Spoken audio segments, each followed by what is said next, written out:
This video apparently features moi. It is an honest review of Black Desert Online, the greatest MMO sometimes. Black Desert is an action-packed role-playing game where you will battle through hordes of enemies fighting the evil lord of capitalism before you realize that your loot scroll has been off the entire time. What? This game is jam-packed with top-tier PvP content. Yes. Logan Paul Crypto Zoo 2.0. I never scammed anyone with this project. And thousands of hours of engaging content. Join me as True. I walk you through the proudest 60,000 hours I have ever spent. Black Desert, the good, the bad, and the ugly.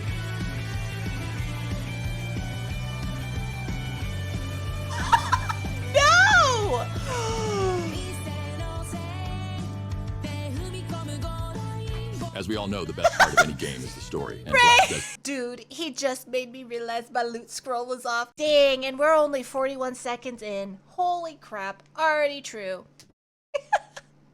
Desert has the best one. Not that I would know any of it. I just spam skip whenever someone's trying to talk to me. Perhaps that's why I got cheated on. Oh.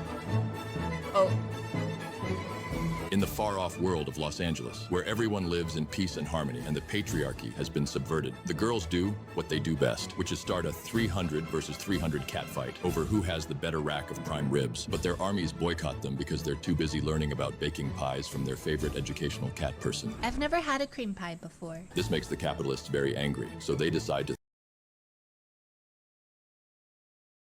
I'm never gonna live that clip down.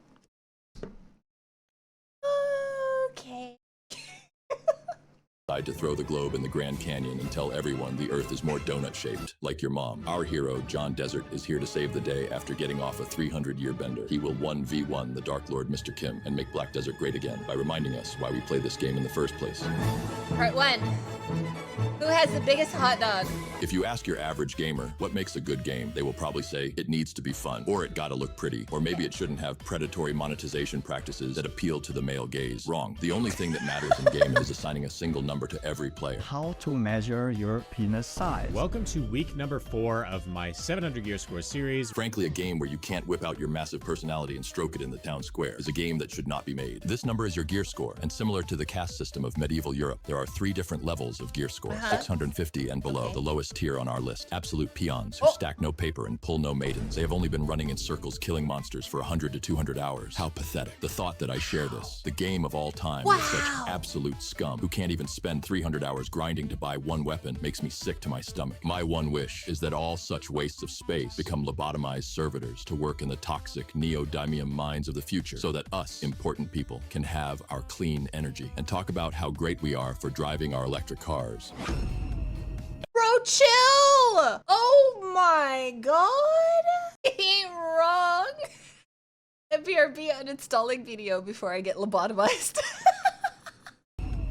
At this gear, you will graduate from doing 1 damage per hit in PvP to 2 damage per hit, an impressive 100% increase. That is Congratulations. so true. You have previously been increasing your gear score by grinding mobs at profitable spots and buying your upgrades from the auction house. It's taken a while, but at least it's guaranteed. Well, to get to the next bracket of 750 and above, you'll have to switch things up a little. Now you will be grinding at spots where you make $0 and 0 cents. What you are looking for are these base accessories. If you're fast, you can get 1 of them every 2 hours. You then hit them together, and if you're lucky, they'll go to +1. Now bang that one with another one and hope it goes to +2. Repeat until you reach +5. How hard can it be? Well, if you fail an upgrade even once, your accessory will blow up and you have to start from scratch. We believe in the one tap, right? No! One tap. Blast! Also, the chances of failure increase exponentially as it upgrades. Sound fun yet? Well, you not only have to do this for 1 accessory, but 3. Welcome to endgame progression. This is genius game design. 10 out of 10. Elden Ring? Never heard of her. There is a workaround system that allows you to take the spiked shaft of enhancing accessories and put a little bit of lube on before you thrust it up your ass. Man, it's getting hot in here. Of course, when all else fails, you can just pay to win. There is a roundabout way to turn the imaginary money on your plastic card of choice into money that you can use to buy gear in game, and it only costs around $20,000 for each of the 13 pieces of endgame gear you will need. What a steal. Tired of all this talk of chasing bigger number to wow the ladies? Would you rather live out your life skill dream of milking cows on your farm in Idaho? Well, guess what? You need gear for that, and there's leaderboards and Bugattis and bigger Bugattis. That's what I love about this game. There's always someone with more money than you, and is taller than you, and has a bigger pretzel than you. God I feel bless America. attacked. Blast classes! There are 26 unique classes, each one of them with 2 different specs called Awakening and Asleepening. You must be asking Asleepening. yourself, I how much like money are that. they paying their balancing team to ensure that each of the 50 different specs are fun and respect their players' time? Nothing. It's actually important that some classes are wildly overpowered, while others are pure garbage stank. Because as we all know, not everybody is created Did he showed a Kuno when he was poor Karkin. Everybody is created equal, and the best escapism is the one that reminds you of the cruel world you live in. In typical Korean fashion, the classes are gender-locked, meaning if you want to play as a brain-dead easy class that is absolute cancer in PvP and the most likely to walk onto your rotation, you'll have to be an e-girl. And if you want to play as a completely fair class that has 3 times as much health as anyone else and will grab you at every turn, you will have to be a furry. But where the classes really outshine the competition is the degree of customization. This is my favorite part of the game because it allows me to express my artistic side. I love art. My favorite art subject is anatomy.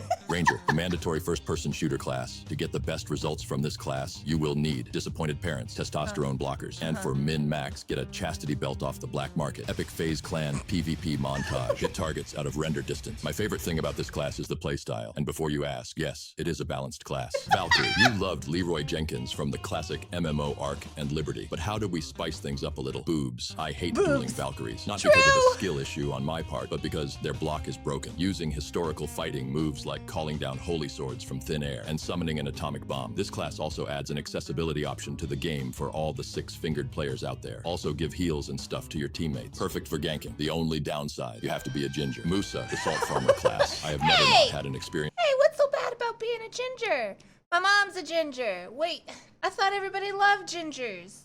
Well, I do love your mom. Thank you, Blake. I mean, what? An experience with a Musa that I didn't not like. Like Cloud from Final Fantasy Exiv, he is the most overtuned character in the game, but will constantly whine about absolutely anything. If you see a Musa in the wild, take pity on them because they clearly have unresolved traumas. Guardian, made for players with a certain disposition. This class is the answer to the question. What if the Liver King could reproduce asexually? This class only has 2 skills. The one that one-shots everything with a magma pool, and the other one, Ninja. Do you like body pillows? How about IRL meetups where you'll meet people with top-tier social skills? Complaining about how the manga was better than the anime. Is your favorite movie genre the one about the life cycle of octopi, Sekiro, stealth mechanics? Grab a katana today. First 100 buyers get a copy of Spy X Family Evangelion. Nova. Only 2 types of people play this class. The cokeheads that think that chronic arthritis is a life goal. Those are rookie numbers in this racket. Who love the acclaimed MMO Forza Motorsports. And the ones who like nuns. The last class of note I will cover is the most important one. Shy is the class for players who just life skill. The only class who can play music and emote, and basically anything else cute. Playing Shy may cause you to get ads for delicious cupcakes. Oh, I was actually coming out here to pick up a cupcake. Shies are also in high demand in endgame group content because of their group buffs that literally make you immortal. In my opinion, this is the best designed class because it teaches you the very unpredatory behavior of having 10 to 20 children on your speed dial. But the classes would be nothing if not for the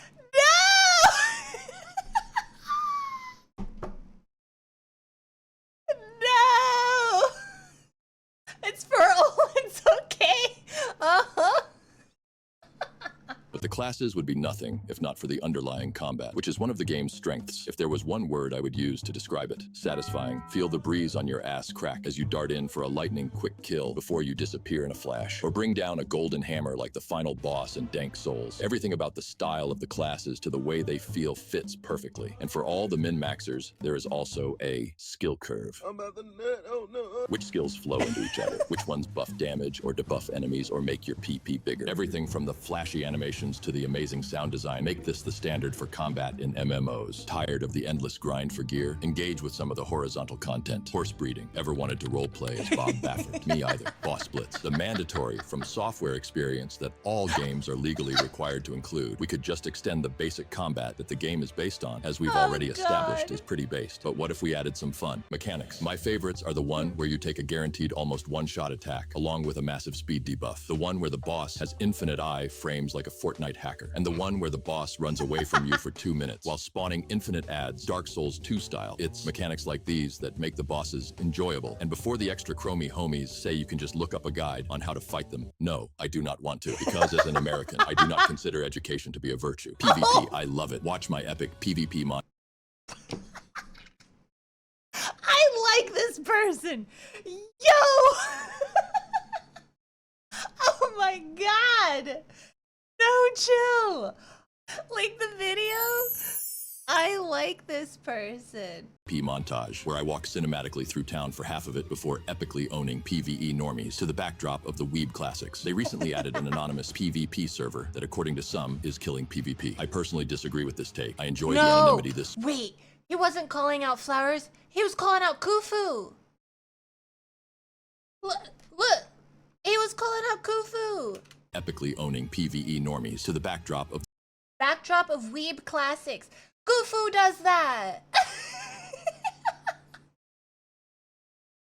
Khufu has so much anime things in his montages.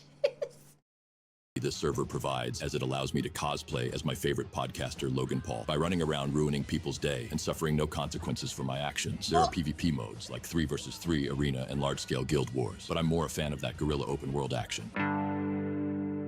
Now I know it's fashionable lately to complain about this game, but I genuinely think it's a solid game. I enjoy most of the content I have at my hands, and if there's something I don't like, I just don't do it. The dungeons and world bosses are examples of content that a lot of people enjoy doing. I think they're lame as hell, but instead of whining about how bad they are, I just don't do them. That's by far the best feature this game has. The freedom to, for the most part, do whatever tickles your fancy. You want to be a hardcore gear lord who grinds every waking hour? Go for it. You want to be an environmentalist and save endangered species? Okay, nerd. Or spend hundreds of hours dyeing your character's outfit. Knock yourself out. Just make sure your jizz rag is near you, freak. No funny business. I think the game would be drastically improved if you cut down questing by 98%. I do think discovering the massive open world for the first time is one of the highs a new player will have. But I don't see why you have to do hundreds of throwaway quests for every one of the 10 regions in the game. Just point everyone starting out to the homeless guy here and have him send you to the next mayor. Rinse and repeat. Blah, blah, big boss. Get gear. Blah, blah, cutscene. Blah, blah. This NPC is a lore nerd if you want to learn more.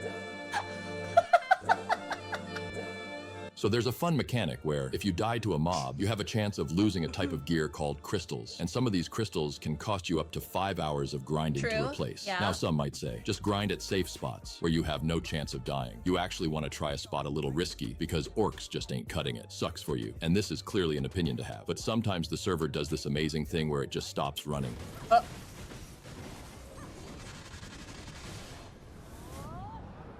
Oh no. Oh, dead. But don't worry, you can get back a total of 3 crystals per year. Let me help you out here, PA. Remove crystal loss. You're welcome. No! All in all, I'd rate this game a United States out of America. I love capitalism. You're a broke boy, just say so. Oh. If you're a broke boy, just say so.